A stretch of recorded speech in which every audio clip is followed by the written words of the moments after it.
So you mean if we don't fight them there, we're going to fight them where? That sounds really familiar. Hey, ladies and gentlemen, we're here to talk about economics, politics, foreign policy, veterans issues, reform the criminal justice system, and drug laws. This channel probably will offend you, but most importantly, this is where socialism comes to die. Hey, ladies and gentlemen, we're back, and today we're going to have a little discussion about some of the lies being told about what's going on in Afghanistan, or should I say, from a standpoint of the YouTube algorithm and somebody reporting me, falsehoods being spread by so-called experts on it. Before we get started with that, please like, subscribe, let me know what you think in the comments, share it with your friends.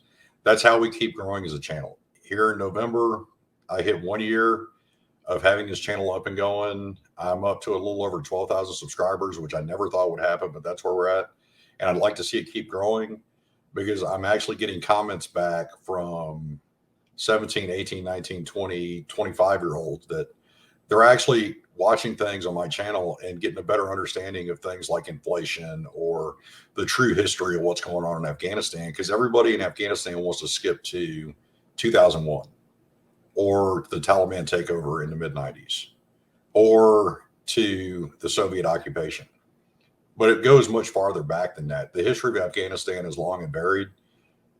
And I would like to believe I can help people get a better understanding of what's going on because the goal of the channel is to take really complicated topics that people don't understand or don't have the time because they have a job and break it down to a point where in 10, 15, 20, maybe 30 minutes, they get a better understanding of why we're doing what we are and where I think we get it wrong because I'm not always the expert on it. What I will say with Afghanistan is I've had a lot of experience here. I've studied a lot and I've studied international relations and economics and spent over 20 years in the Army. So with seeing that, in some ways, I have my opinions that may or may not be based on fact. It's based on what happened there. And in other ways, it is based on fact and study and academic pursuits. With that being said, let's get started. Now, the great lie in Afghanistan that we're hearing now, and I've heard it from several talking heads. Most of them were veterans, and I'm not knocking the veteran community. I am one. I love them to death. But I think some of them, based on their experience of 1, 2, maybe 3 tours in Afghanistan, but it's a very small experience, and they haven't done the actual historical or academic study into the failings of counterinsurgency warfare and the fact that no matter how many resources you can put in a counterinsurgency, some of them are still not winnable no matter what you do. And Afghanistan is one of those places.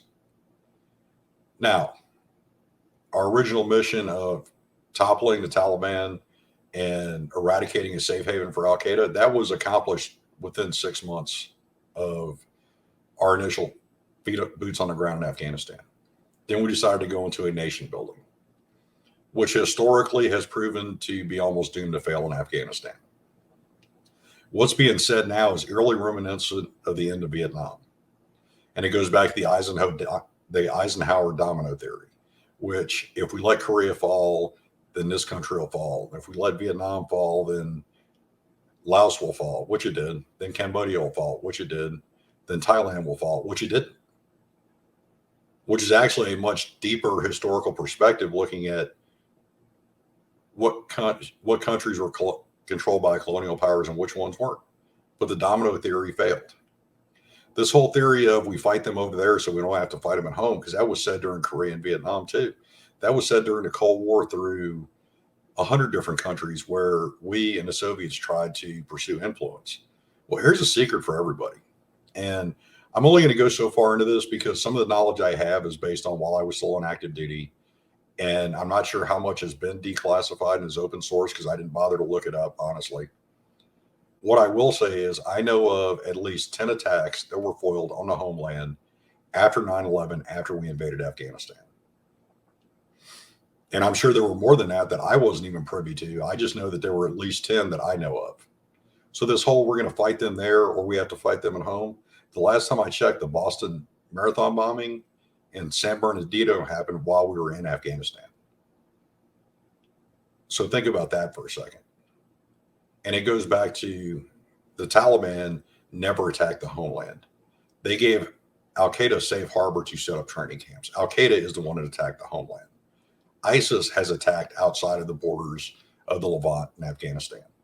But right now, to our advantage in Western society as a whole, not just the United States, but also Western Europe, the Taliban and ISIS-K do not get along. So the Taliban has to watch its back and has to protect itself from ISIS-K. On top of that, I've seen videos lately of members of the Afghan National Army that decided not to retreat, not to run away, not to surrender, with armored vehicles and troops flowing into the Panjshir to continue this fight with the Northern Alliance, the traditional enemy of the Taliban. And what I will say to that is that does bring a smile to my face, and it does give hope in my heart for the people of Afghanistan that there are people there that will not give up the fight, as I knew there would be. I had a short conversation with a friend of mine through Messenger. He's a retired command sergeant major for Afghan Special Forces. And he was upset by some of the ways that the Afghan soldiers were being portrayed, because not all of them broke and ran. Some of them are still in the fight. Others are in hiding, but will be in the fight at some point. Some will make their way, my guess is, up through the countries in the north, which if you look at the map, Turkmenistan, Uzbekistan, and Tajikistan, they will make their way up through there, and their stories will filter out as stories did at the end of Vietnam with Vietnamese soldiers who managed to escape from the communists. And those stories will start coming out. And what I will say is it was time to pull out. The Biden administration, giving themselves an extra 3 months, actually did nothing to plan a pullout, which is why we ended up with the debacle we did, which led to additional 13 dead Americans, Marines, a sailor, and a soldier, after being deployed to secure the airfield or the airport. What I will say is, as a longtime member of the 1st Brigade 82nd, to the paratroopers of the brigade, you did a great job, as you always do when you're called upon. That is, in fact, here's the 504th Parachute Infantry, strike hold, for my devils in baggy pants. They're still on the ground in Kabul.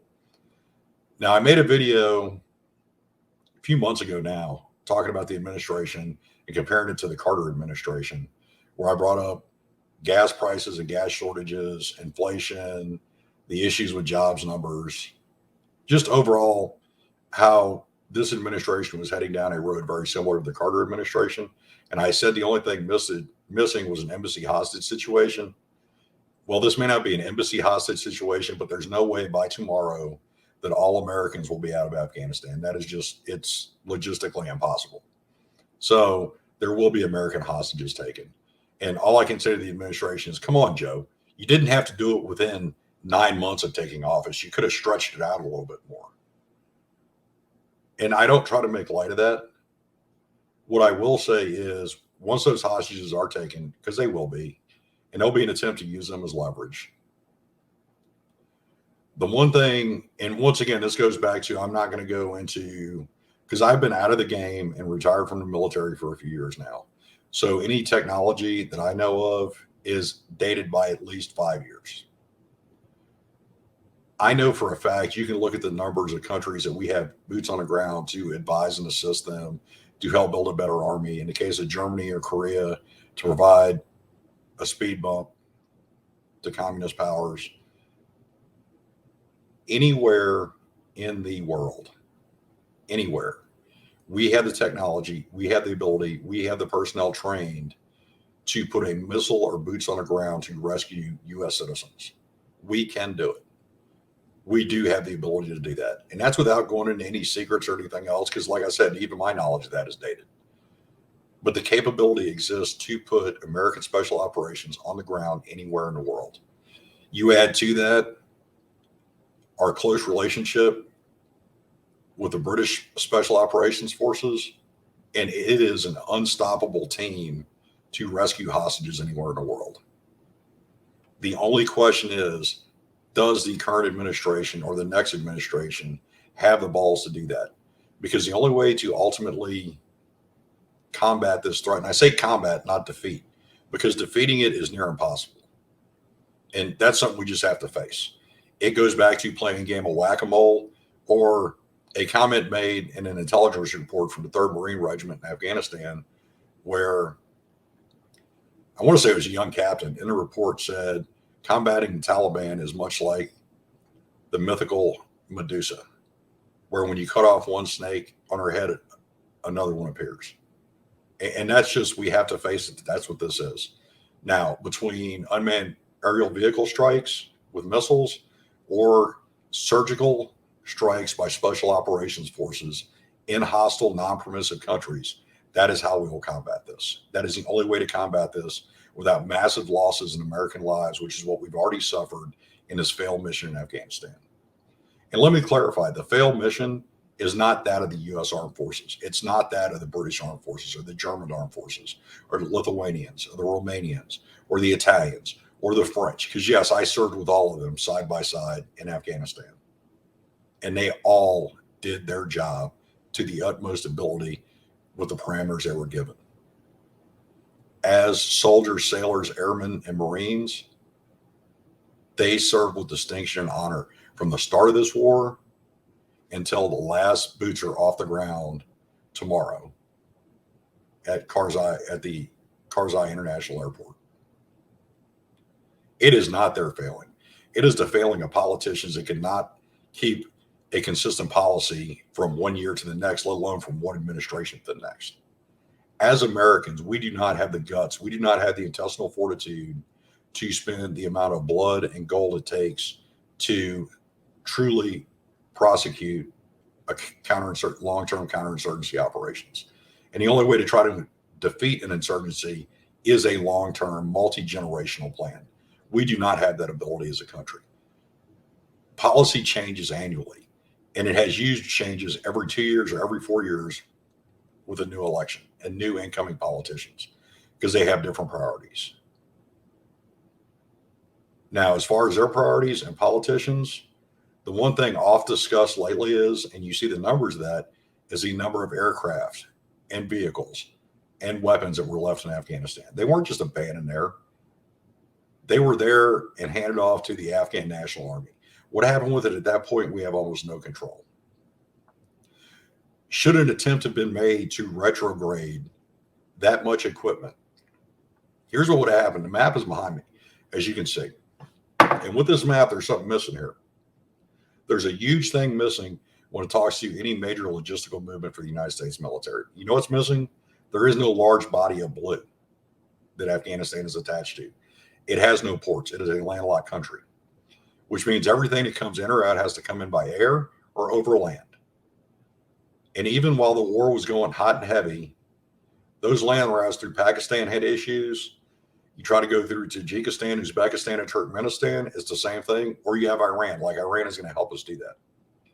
So it was nearly impossible to move all that equipment without another major expense, which half the politicians would have condemned because of the amount of money we were spending.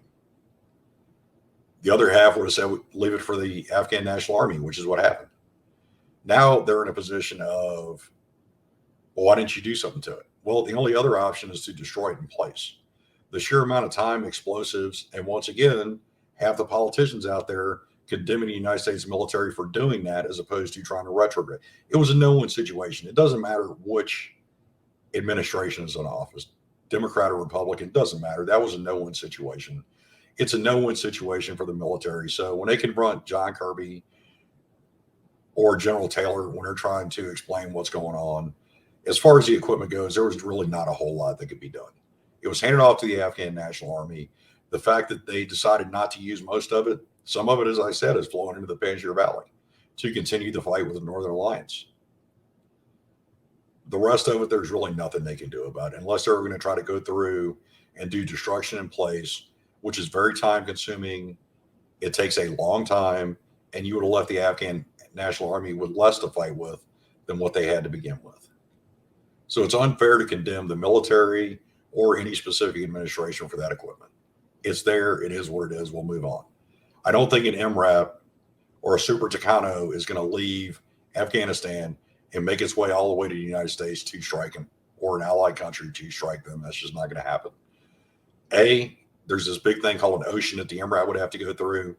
and B, the Super Tucano doesn't have the fuel capacity to fly that far. So let's just let that drop because I'm tired of hearing about it. Back to the airfield. 13 Americans did die. My thoughts and prayers go out to their families. They were able to evacuate. I've seen a few different numbers. There's approximately 120,000 Americans, coalition civilians, and Afghan civilians through the airfield, which is a pretty awesome.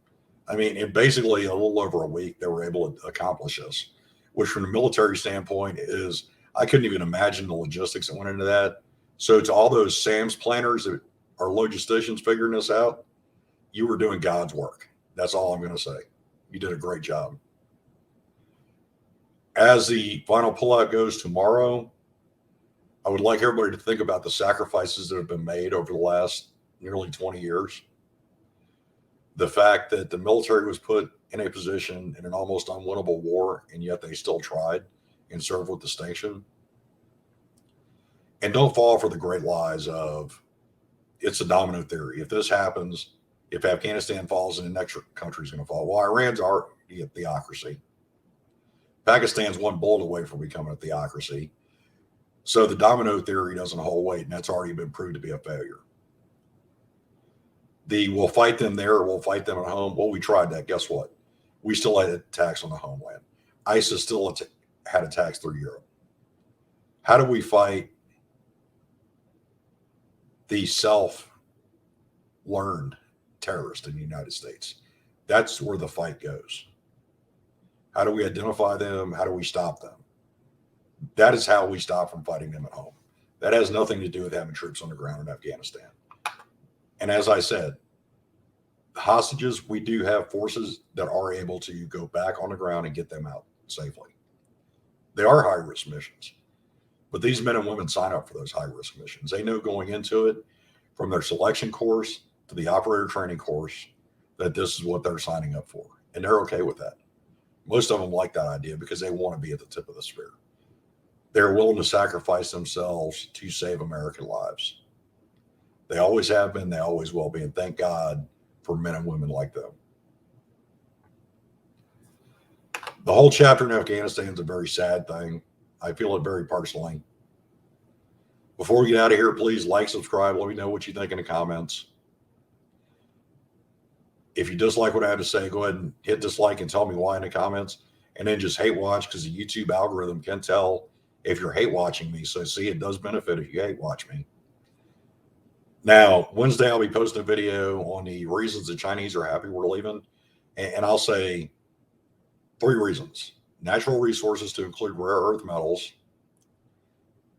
Pipeline, because there will be a comparison to China today and Imperial Japan in the 30s, because there's a huge one that people need to stop and think about. And the American loss of face in Afghanistan. Can we overcome that? I think we can. And there's ways to go about it. But it has to do with confronting the Chinese, which I think the Biden administration has some questionable ties to the Chinese government, which means the Chinese Communist Party. With that, hey, everybody have a good evening. And remember, the only way that you're going to see change is if you stand up and demand it. So use your voice on social media